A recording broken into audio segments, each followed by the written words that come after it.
Halo semuanya, balik lagi di channel Oma Family.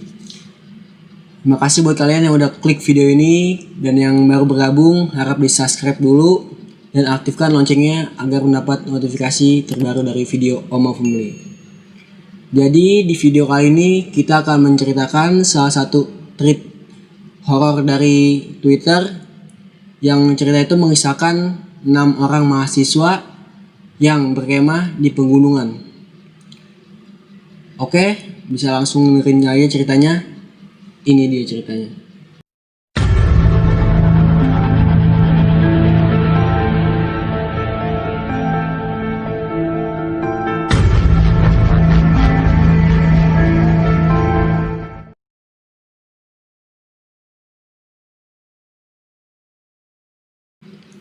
Halo semuanya, di sini gue akan menceritakan dari sudut pandang narasumber. Oke, sebelum gue mulai ceritanya, gue mau minta maaf karena di sini gue sedikit agak menyamarkan tempat kejadian dan nama orang-orang yang terlibat di dalam cerita ini, demi kebaikan dan tidak ada maksud apapun. Kejadian bermula ketika ada salah satu mata kuliah yang wajib mengharuskan kami penelitian di lapangan. Saat itu, kondisi gue belum terlalu fit karena gue baru saja keluar dari rumah sakit akibat terkena DBD. Senior-senior yang ikut membantu sebagai panitia mengizinkan gue untuk tidak terlalu aktif terlibat dalam kegiatan lain selain yang wajib ini. Mereka juga baik, membantu membawakan tas dan perlengkapan lapangan gue. Setibanya kami di sebuah camping ground di salah satu pegunungan di daerah Jawa Barat, udaranya dingin dan sejuk khas pegunungan. Masih ramai terdengar suara burung berkicau atau tenggorek pepohonan. Oke, tenggorek itu kayak binatang-binatang di pepohonan gitu ya. Bunyi. Gue dan teman-teman menempati salah satu tenda beton yang sudah rapi terdiri tegak.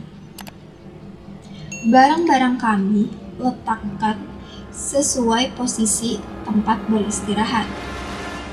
Setelah beres-beres mencari posisi, kami mengeluarkan perlengkapan dasar penelitian di lapangan. Walau baru saja sampai, kami tetap harus memulai membuat jalur mana saja yang akan diambil saat penelitian keesokan harinya. Tim gue terdiri dari 6 orang. Salah satunya gue, Noni, Dina, Mira, Andri, dan Ipul. Kami mulai memetarkan jalur mana yang akan dilewati untuk subjek penelitian entomologi kami. Jalur yang banyak dijumpai serangga tentunya. Oke, ini ada salah satu percakapan antara Andri, Ipul. Dia ada cocok gitu sih. Oke, percakapannya kayak gini. Besok kita ambil jalur ini aja ya. Oke lah, fix yang jalur ini yang diambil besok. Gue dan yang lainnya mengangguk aja. Istilahnya setujulah. Hari sudah sore ketika kami kembali ke perkemahan. Peralatan lapangan berganti dengan perlengkapan mandi. Satu persatu harus mengantri. Walau ada deretan kamar mandi kosong yang letaknya agak jauh, tapi ada larangan untuk menggunakan kamar mandi tersebut. Menurut penjaga perkemahan, setiap kali ada yang mandi dan bersih-bersih di sana, selalu ada aja yang kesurupan. Wow, oke, jadi di sana itu sebenarnya banyak kamar mandi, tapi cuma satu kamar mandi yang boleh dimandiin ya. Makanya dia tuh ngantri. Aneh juga ya. Karena kata penjaganya itu, kalau mandi di sana di salah satu kamar mandi yang itu, ada aja pasti yang kesurupan. Oke. Akhirnya kami pun putuskan untuk tak lagi memakai kamar mandi tersebut. Tak ada satupun yang berani menanyakan kelanjutan cerita bapak penjaga tersebut tentang makhluk apa yang menunggu kamar mandi tersebut. Karena takut pantangan, terlalu penasaran, malah ujung-ujungnya disamperin beneran. Kami semua mengiyakan larangan dari bapak penjaga. Tapi hanya 3 deretan kamar mandi yang bisa dipakai bergantian. 1 kamar mandi yang terpisah dipakai mahasiswa, dan 2 kamar mandi yang berdempetan dipakai oleh mahasiswa. Oke, gua klarifikasi, ternyata yang bisa dipakai itu 3 kamar mandi. Setelah kami selesai mandi, makan dan ibadah, tiba saatnya kami beristirahat. Malam itu hujan cukup deras. Udara semakin dingin dan menusuk. Benar saja, badan gue mulai merasa kembali demam. Galih yang tidurnya di samping gue pun langsung memanggil senior untuk meminta obat penurun panas. Untungnya, di dalam kotak P3K ada obat tersebut. Hujan pun masih turun makin deras, guys. Saat gue merasa ada aura hangat mendekat, seorang wanita, paras dan perawakannya, tubuhnya persis mama gue. Dia duduk di samping gue, kemudian menaruh kepala gue dan menjadikan kakinya sebagai bantal tidurnya. Kok mama gue ada di sini ya? Pikir gue dalam hati. Wanita tersebut berbisik di telinga gue. Tidurlah, saya akan menjagamu sampai kamu terbangun hingga nanti. Diusapnya rambut gue dengan lembut, hangat. Itu gue rasain dengan keadaan adanya kehadiran wanita yang mirip mama gue tersebut. Dan gue pun terlelap tanpa ada rasa takut sama sekali. Oke, jadi dia itu didatengin setelah didemam, minta obat penurun panas. Ternyata dia didatengin sosok wanita, yang wanitanya itu mirip dengan mamanya. Oh juga ya. Keesokan paginya, Gali yang tidur di sebelah gue semalam berkata, semalam di tempat tidur Ami dan gue anget banget loh, gak ada dinginnya, makanya tidur gue nyenyak. Noni pun jawab, apaan?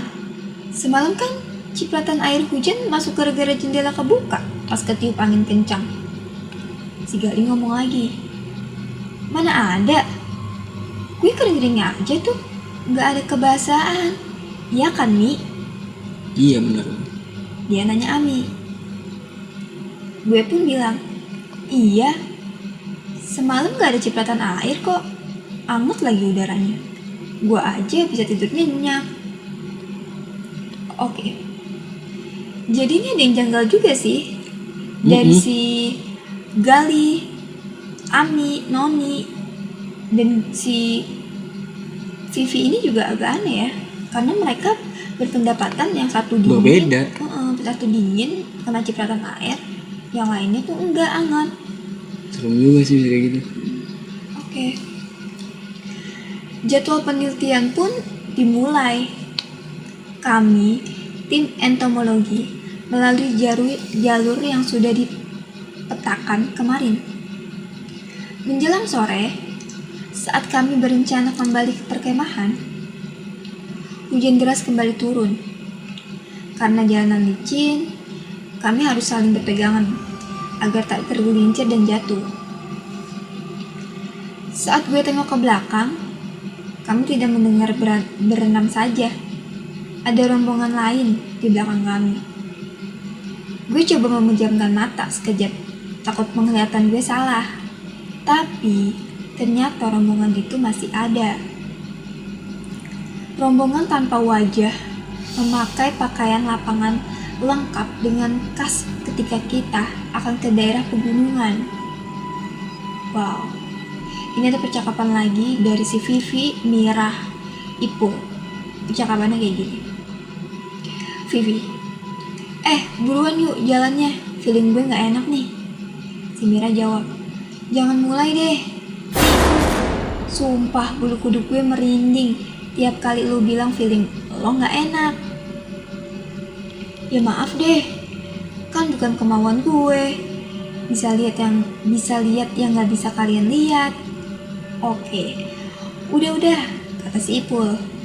Perhatiin jalan aja, nanti bahaya kalau kita pada jatuh kepleset.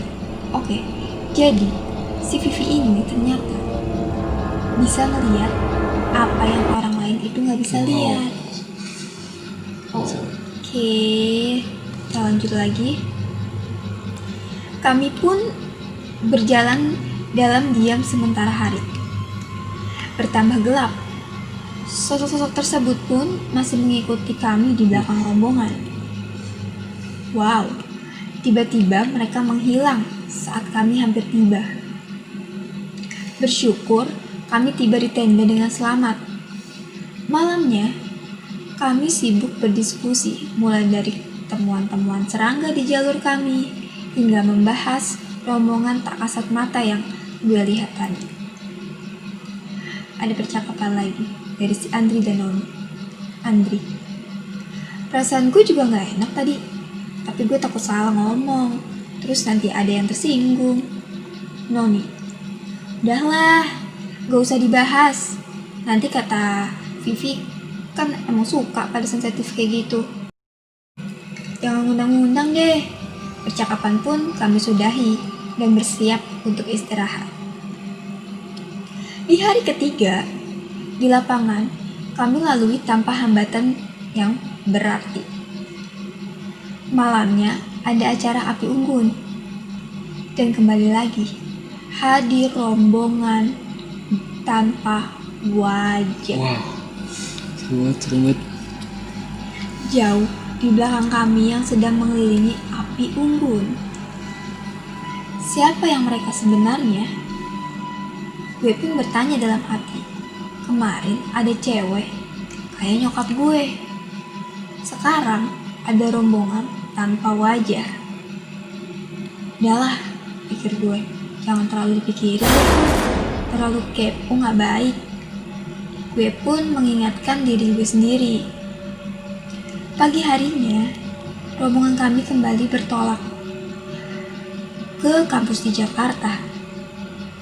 Ketika kembali ke rumah, gue menceritakan semuanya ke nyokap gue. Kata nyokap gue, mungkin itu para penjaga di daerah sana. Alhamdulillah, gak ketemu yang jahat atau yang aneh-aneh. Asal kitanya bisa jaga diri, insya Allah aman lah. Gue pun mengiyakan perkataan nyokap gue. Sudah sana mandi, sholat, istirahat. Ujar nyokap gue. Iya mah, ini juga mau mandi kok, gue jawab. Beruntung, penampakan yang tadi hanya gue lihat di area perkemahan dan tak mengikuti sampai rumah. Selesai mandi, sholat, gue pun tertidur pulas karena rasa lelah dan kantuk yang teramat sangat. Oke guys, jadi di cerita si Vivi ini, dia memang ternyata kayak indigo gitu ya. Iya, dia bisa ngelihat apa yang orang lain nggak bisa lihat. Jadi yang lihat ini sebenarnya cuma dia doang. Iya. Tapi teman-temannya juga bisa ngerasain ya. Dan nyokapnya tuh bilang, oh mungkin itu penjaga di perkemahan itu. Untungnya sih baik. Dan karena mungkin tujuan kita juga baik ya di sana. Si Vivi ini tujuannya baik, jadi dia pasti bakal dipertemukan makhluk-makhluk yang baik juga. Nggak baik, tanpa kepala coba itu. Tanpa wajah. Tanpa wajah. Tanpa wajah maksudnya nggak ada kepalanya apa gimana? Tanpa wajah tuh kayak dia ada kepala deh, cuma rata. Oh siap, serem banget. Mungkin kayak gitu, menurut gue ya. Pemikiran gue sih kayak gitu deh. Oke guys. Coba guys, gimana tuh menurut kalian? Cerita si Vivi Gimana tuh pengalaman si Vivi? cukup sampai sini aja. Oke, buat kalian yang punya pengalaman mistis atau pengalaman horor yang mau menceritakan ke channel kami, bisa langsung komen atau bisa langsung ke Instagram kami. Di sini nih. Oke, itulah video dari kita malam ini. See you next video.